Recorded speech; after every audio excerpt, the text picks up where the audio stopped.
with a slow motion crew, and we up in our growlings when people change, but not us.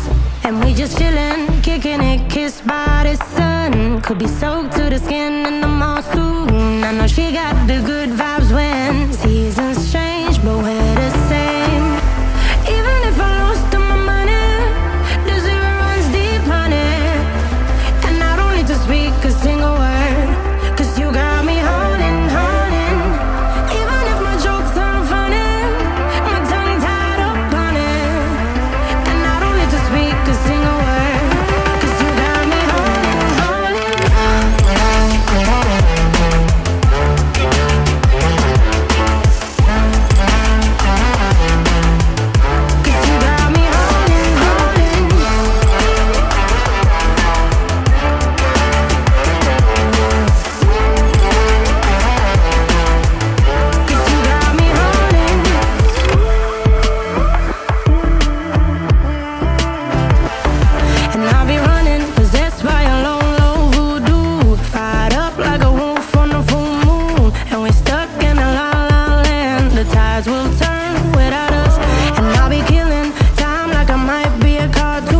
Take it in real life like haiku. I know we got the good vibes when pieces fall right into place. Even if I lost all my money, the zero runs deep, honey. And I don't need to speak a single word, 'cause you got me holding, holding.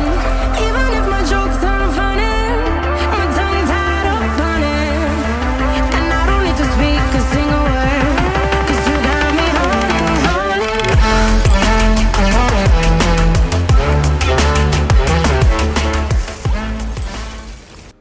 Hey, what's up guys, Dark Killer here.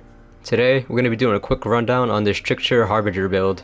This build will give you a mixture of being super tanky and at the same time doing great damage, especially if you're surrounded by enemies. This build is great for clearing ads and is also pretty decent at taking care of bosses. Okay, really quickly before I forget, here is the skill tree. Not much to explain here, but there is one thing that I want to mention. The reason why the Harbinger tree is, in my opinion, so strong now is because they updated the Disruption Shield, the very last node. Every activation of a Deception skill grants you 50% shield. Before, it was only 20% shield. So basically, you only have to pop 2 skills and you're back to full shield. Mix this with the amount of armor that you get with this build and you will be hard pressed to ever die, honestly. Like, I don't think I've ever died ever since I started using this build. They've got to my health bar a couple times, but it's not that hard to heal. Okay, jumping right over the skills. Time Rift. This one will be used for a mixture of CC and trying to debuff the enemy. Anytime you hit your enemy with this, they will get the vulnerable effect that comes from a mod that I will get into a bit later, and they will get weakness, which also increases your damage because of a mod that we have. I'll explain more why this is important later, but for now, the Venator's Knife. This one, pretty self-explanatory, gives you 100% extra damage on your next hit, and with hard-hitting items, this is going to be super useful.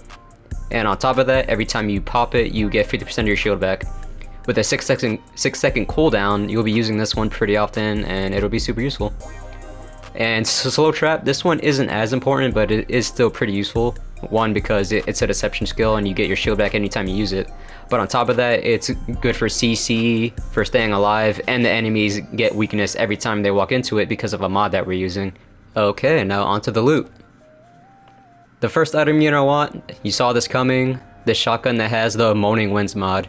The Enomi, I don't want to try to pronounce that, but yeah, you get it. The Moaning Winds mod, this is going to be half your damage right here. If you don't know how to use it already, you just empty the magazine and then swap to your other weapon, and then every 8 seconds, you swap back to this weapon while the magazine is empty, and you'll do a huge burst of damage.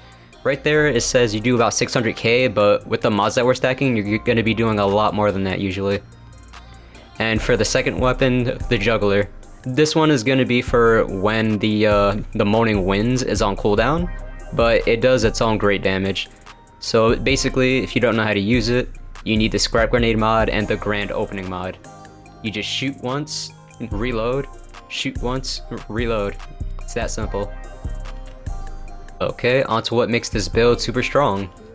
So you're gonna need 3 pieces of the Trespasser set, and the reason I'm using this now is because after the update, they changed the set bonus.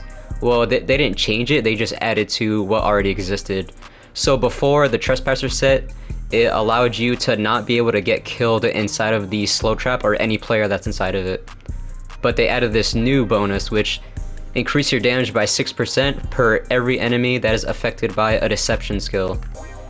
Obviously, we're using 3 deception skills, so this is going to be pretty easy to spread around. So you can see how this can get pretty nutty pretty fast. 6% per enemy, and there is no cap on this. You can hit as many enemies as you want, it'll keep adding to your damage. That's why in the clip in the beginning, you saw there was a huge amount of enemies. I hit all of them with a deception skill, and that just added to my damage like crazy. The pieces I would say for you to get is the head, the hand, and the feet. The reason I say that is because the mod on the chest and the leg isn't that ideal. So yeah, I would say get the head, the hand, and the feet.